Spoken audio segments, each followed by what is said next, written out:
વાવ તાલુકાના ભાટવર અને ડેડાવા ગામમાં વરસાદી પાણી ભરાઈ ગયા છે, જેને કારણે મહિલાઓ, શાળાએ જતા વિદ્યાર્થીઓ સહિત પરિવારો પાણી વચ્ચે ચાલવા મજબૂર બન્યા છે। ત્યારે આજે રાજ્યકક્ષાના પ્રધાન સ્વરૂપજી ઠાકોરનું વરસાદી પાણી મુદ્દે નિવેદન સામે આવ્યું છે। સ્વરૂપજી ઠાકોરે વરસાદી પાણીથી અસરગ્રસ્ત લોકોને હૈયા ધારણા આપી જે જગ્યાએ વરસાદી પાણી ભરાયું છે ત્યાં તંત્ર નજર રાખી રહ્યું છે અને વરસાદી પાણી નિકાલ કરવાની કામગીરી શરૂ કરી દેવામાં આવી છે તેમ જણાવ્યું છે।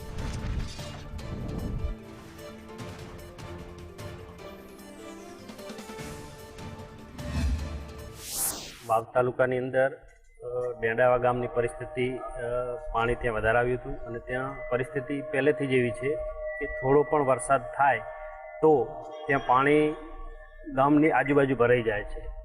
તો એ પાણી ભરાવાના કારણે લોકોને થોડું અવગડતા પડે છે, પણ હું ત્યાં રૂબરૂ જઈ અને વહીવટીતંત્રને પણ સૂચના આપી અને ત્યાંનું પાણી નિકાલ થાય એ માટે અત્યારે કામગીરી ચાલુ કરી અને એનું પાણીનો નિકાલ થઈ રહ્યો છે।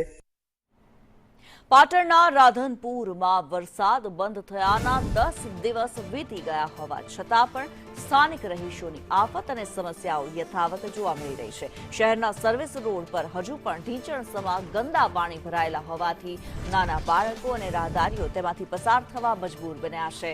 મુખ્ય માર્ગો પર પડેલા મોટા મોટા ખાડાઓને કારણે વાહન ચાલકો ભારે પરેશાની ભોગવી રહ્યા છે અને ગંદકીના સામ્રાજ્ય વચ્ચે રોગચાળો ફાટી નીકળવાની ભીતિ સેવાઈ રહી છે। સ્થાનિકોની વારંવારની રજૂઆતો છતાં વહીવટીતંત્ર દ્વારા પાણીના નિકાલ માટે કોઈ જ કામગીરી ન કરાતા લોકોમાં ભારે રોષ વ્યાપ્યો છે। તંત્રની ઘોર ઉપેક્ષાના કારણે રાધનપુરના પ્રજાજનો નરકાગાર જેવી સ્થિતિમાં જીવવા માટે મજબૂર બન્યા છે।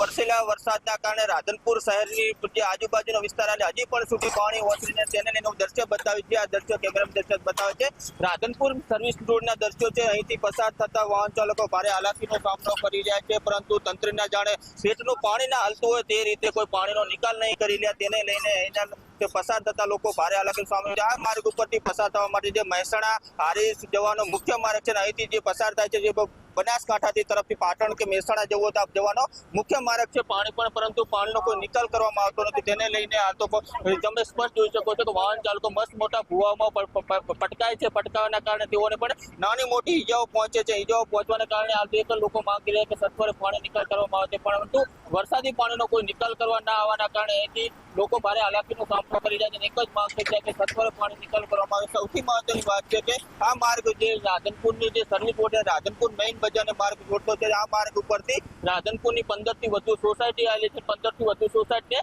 10 થી વધુ ગામડાને જોડતો મુખ્ય માર્ગ છે અને આ માર્ગ ઉપર સૌથી મહત્વનું કહી શકાય આદર્શ વિદ્યાલય જાવ, વિદ્યાલયમાં અંદાજે 1000 થી વધારે બાળકો અભ્યાસ કરે છે અને એ બાળકો અહીંથી આ માર્ગમાં પાણીમાં પસાર થાય છે। આ ગંદા પાણીમાં પસાર થવાના કારણે હાલ તો તેઓ પણ રોગચાળાનો ભોગ બને તેવી પણ શક્યતા જોવા મળી છે, પણ તંત્ર કોઈ પેટનું પાણી ના હાલતું તેવું જોવા મળી છે, કેમ કે આ પાણીનો વરસાદી પાણીનો કોઈ નિકાલ ના કરવામાં આવવાના કારણે હાલ તો લોકો એક જ માંગ કરી રહ્યા છે કે સત્વરે પાણીનો નિકાલ કરવામાં આવે, પણ રાધનપુરનું ઊંઘતું તંત્ર પાણીનો નિકાલ ક્યારે આવશે તેવી લોકો માંગ કરી રહ્યા છે। પાણીનો નિકાલ કરીને સત્વરે માર્ગ ઉપર પડેલા બસ મોટા ભૂવાનું સમારકામ કામ કરવા આવે તેવી માંગ કરવામાં આવી છે। લોકો વિષ્ણુ ઠાકોર, સંદેશ રાધનપુર નગરપાલિકા વોર્ડ નંબર 7 નો જે અહીંયા વિસ્તાર વસેલો છે અને 7 નંબરના અત્યારે પાલિકાના પ્રમુખ પણ છે, 7 નંબરના ધારાસભ્ય પણ છે। હમણાં અધ્યક્ષ સાહેબ આવ્યા હતા પોતે વિધાનસભાના, એ આવ્યા ત્યાં પૂરતો આ રસ્તો બંધ કરવામાં આવ્યો હતો। પાણી જે હતું એ પાણીનું અત્યારે રોકાણ કરવામાં આવ્યું હતું, વળી પાછો એમનો પ્રોગ્રામ છોડી દેવામાં આવ્યું છે। આ નેશનલ હાઈવે અને નગરપાલિકાની દેખરેખ હેઠળ આ બધી તમામ ગટરો આવેલી છે।